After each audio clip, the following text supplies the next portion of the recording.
बिस्मिल्लाहिर्रहमानिर्रहीम। Dear student, आज का हमारे पास क्लास 9th का जो हमारे पास टॉपिक है, क्लास फिजिक्स जो है हमारे पास 9th क्लास की है, यूनिट 2 और चैप्टर का नाम है काइनेमेटिक्स।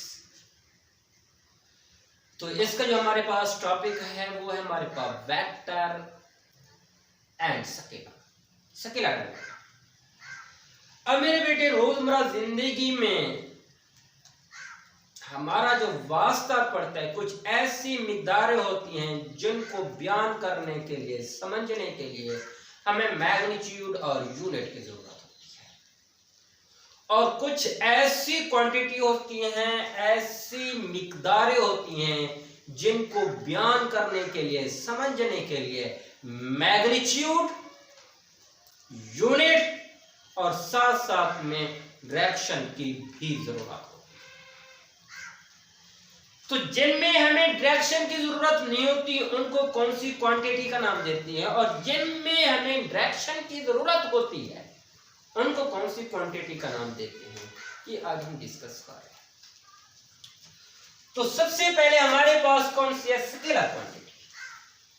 ऐसी क्वांटिटी, ऐसी मिकदारें जिनको बयान करने के लिए, समझने के लिए हमें सिर्फ दो चीजों की जरूरत हो, जिनको हम एक मैग्नीट्यूड का नाम देते हैं, दूसरा यूनिट का नाम देते हैं। Scalar quantity.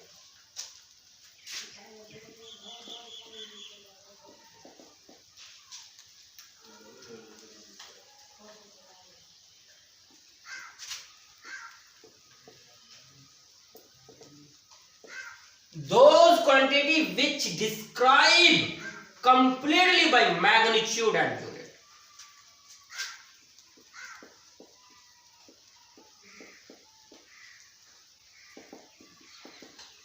Which describe completely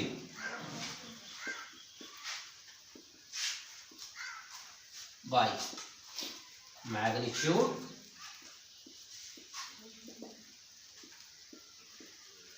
and। बेटा, बुक में सिर्फ मैग्नीट्यूड तक बात है, लेकिन यूनिट का तज़किरा किए बगैर भी हम अपनी बात को मुकम्मल नहीं कर सकते। जिस तरह बेटा हम बात करते हैं मैथ्स की, मैथ्स का यूनिट है किलोग्राम। जहां पे भी यूनिट, जिस चीज के साथ आप यूनिट किलोग्राम दें तो आपने समझ लेना ये जो क्वांटिटी है हमारे पास मैथ्स है। लेट्स सपोज जब आप सब्जी खरीदना चाहते हैं तो आप क्या कहते हो? मुझे 5 किलोग्राम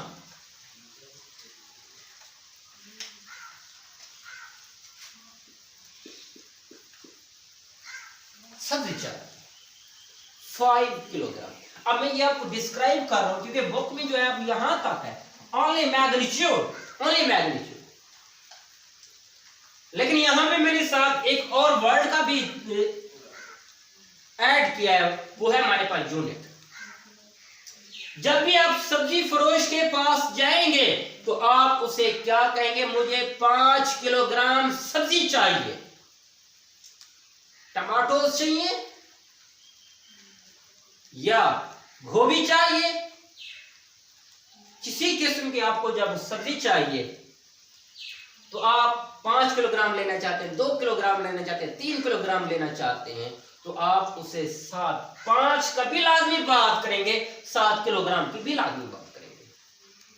अगर आपने उसे कह दिया मुझे सिर्फ 5 चाहिए, अगर आप आलू खरीदना चाहते हैं, जाके कहते मुझे सिर्फ 5 चाहिए, साथ में आप किलोग्राम का तज़किरा ना करें तो वो कंफ्यूजन में पड़ जाएगा, परेशान हो जाएगा कि ये बच्चा क्या बात कर रहा है, मुकम्मल तौर पे आपकी बात नहीं समझेगा।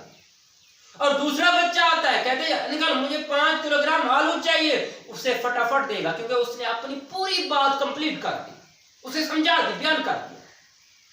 अब इसमें 5 जो हमारे पास है, ये 5 हमारे पास मैग्नीट्यूड है और किलोग्राम जो है ये हमारे पास यूनिट। अब देखिए, मैथ्स को रिप्रेजेंट करने के लिए, डिस्क्राइब करने के लिए आपने मैग्नीट्यूड की भी बात की, साथ यूनिट की भी बात की। अगर सिर्फ मैग्नीट्यूड की बात करते हैं तब भी अपनी बात को एक्सप्लेन नहीं कर पाते, अगर सिर्फ यूनिट की बात करते हैं तब भी एक्सप्लेन नहीं कर पाते। इसका मतलब है कि जिस क्वांटिटीज को हम मैग्नीट्यूड और यूनिट के साथ डिस्क्राइब करते हैं उन क्वांटिटीज को स्केलर क्वांटिटी कहते हैं। अब आपको किसी भी क्वांटिटी को समझने के लिए मुश्किल नहीं आनी चाहिए कि ये स्केलर है कौन सी है, कि जिस क्वांटिटी को मुकम्मल तौर पे बयान करें सिर्फ दो चीजों के साथ, एक मैग्नीट्यूड के साथ दूसरा यूनिट के साथ, तो आप वो हमारे पास स्केलर क्वांटिटी है। इस तरह मैं 2-3 और एग्जांपल देता हूं। जिस तरह हमारे पास वर्क हो गया, मैंने 5 जूल वर्क किया, 5 जूल। अब ये 5 जो है हमारे पास मैग्नीट्यूड हो गया, अददी कीमत होगी, और जूल जो आ गया हमारे पास यूनिट। इसी तरह जब आप किसी से टाइम पूछते हैं तो उसके मिसाल को 10 सेकंड, आपने किसी से टाइम पूछा, उसने बताया कि 10 सेकंड। अब 10 हमारे पास मैग्नीट्यूड हो गया, सेकंड हमारे पास यूनिट हो गया। कभी भी आपको नहीं कहता 10 सेकंड मशरिक में, 10 सेकंड मगरिब में, 10 सेकंड जनूब में, कभी भी नहीं कहेगा। अब कौन बता देगा कि हमारे पास टाइम जो है 10 सेकंड है, 15 सेकंड है, 20 सेकंड है, इतना, या 1 दिन है, 2 दिन है, 3 दिन है, 1 घंटा है, 2 घंटे है, 3 घंटे है, ऐसे बताएगा। कभी भी ये नहीं बताएगा 1 घंटा मशरिक में, 1 घंटा जनूब में। अगर ऐसे कहेगा तो आप उसको पागल समझेंगे, क्योंकि मुकम्मल तौर पे आपको बात डिस्क्राइब नहीं कर रहा, क्योंकि साथ में डायरेक्शन स्केलर क्वांटिटी में हमें जरूरत ही नहीं है। इसी तरह बहुत सी और भी मिसालें जिसमें हमारे पास टेम्परेचर हो गया, पावर हो गया, लेंथ हो गया, मीन डिस्टेंस हो गया, स्पीड होगी, ये हमारे पास कौन सी हैं? Scalar quantity. अब कुछ ऐसी क्वांटिटी होती हैं जिनको बयान करने के लिए, समझने के लिए, डिस्क्राइब करने के लिए मैग्नीट्यूड यूनिट के साथ साथ डायरेक्शन की भी जरूरत होती है। Magnitude,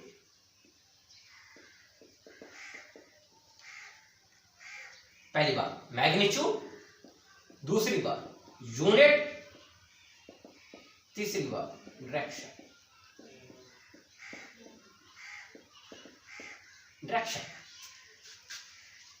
magnitude, unit, direction.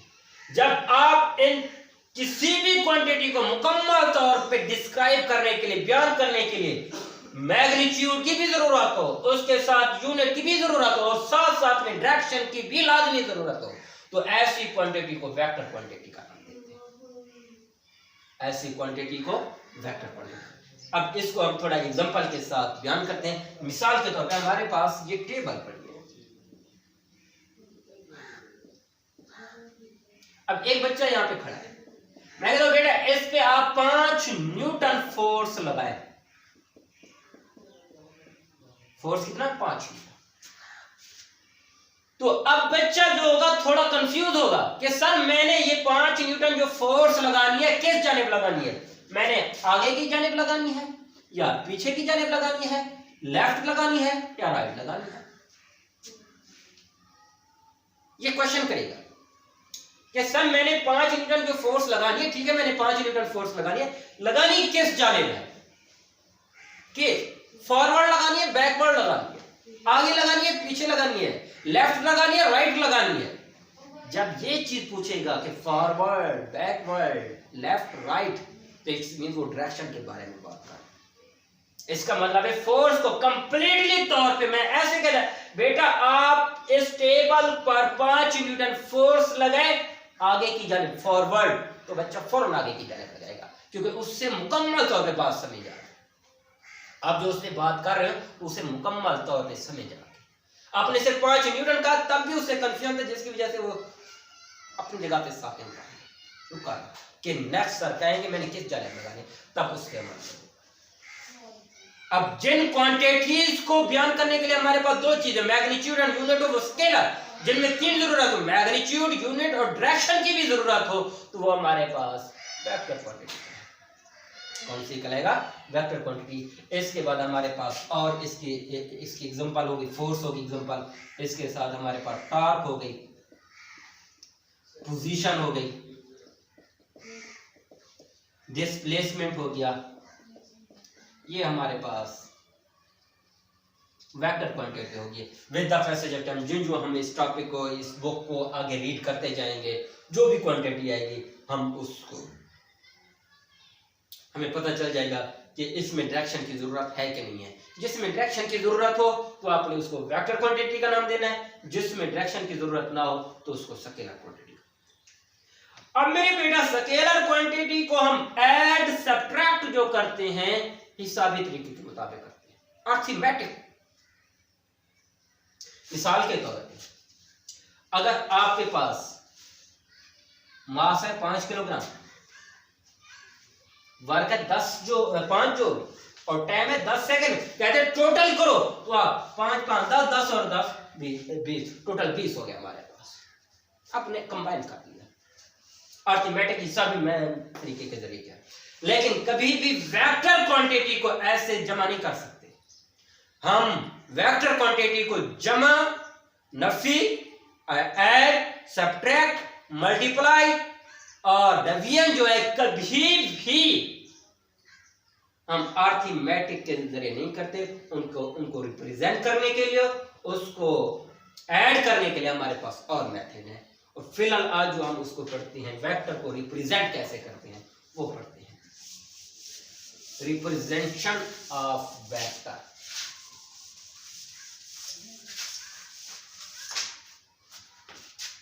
Representation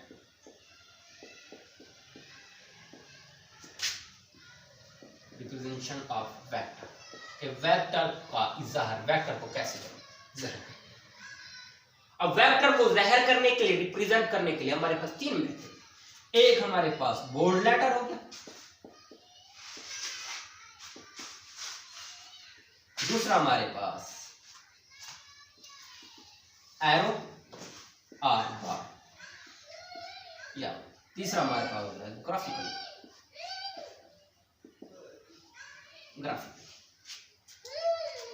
अब बोल्ड लेटर कैसे, जिस तरह सिंपल आप ले, जैसे आप ये लेटर, ये हमारे पास बोल्ड लेटर नहीं है। अगर आपने इसको ऐसे लिखा, थोड़ा मोटा करके लिखा,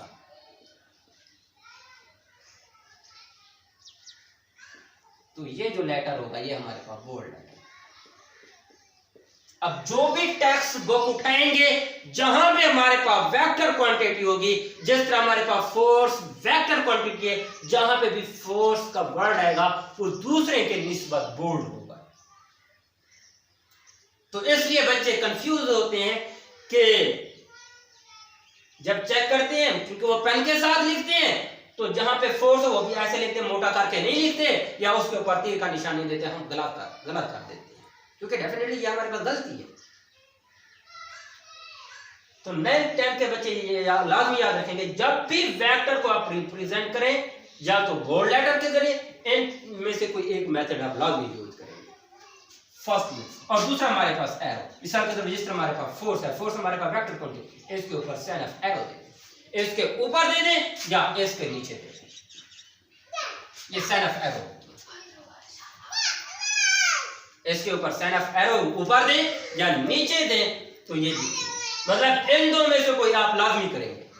जब भी आप फोर्स लिखें, टॉर्क लिखें, डिस्प्लेसमेंट लिखें, जो भी चीज लिखें, मतलब वेक्टर क्वांटिटी हो, या तो उसको बोल्ड करके लिखें या उसके ऊपर साइन ऑफ एरो दें। आपने बोल्ड भी नहीं लिखा, साइन ऑफ एरो भी नहीं लिखा, तो ये आपकी गलत हो। अब इसके बाद ग्राफिकली हम कैसे करते हैं, तो हम एक लाइन खींचेंगे, एक सेगमेंट खींचेंगे, लाइन ये ए, और हमने किस, ये जो लाइन है हमें डायरेक्शन नहीं बता रही कि हमने किस जानिब जाना है। तब इसके जिस जानिब जाना होता है वहां पे एरो का निशान दे देते हैं,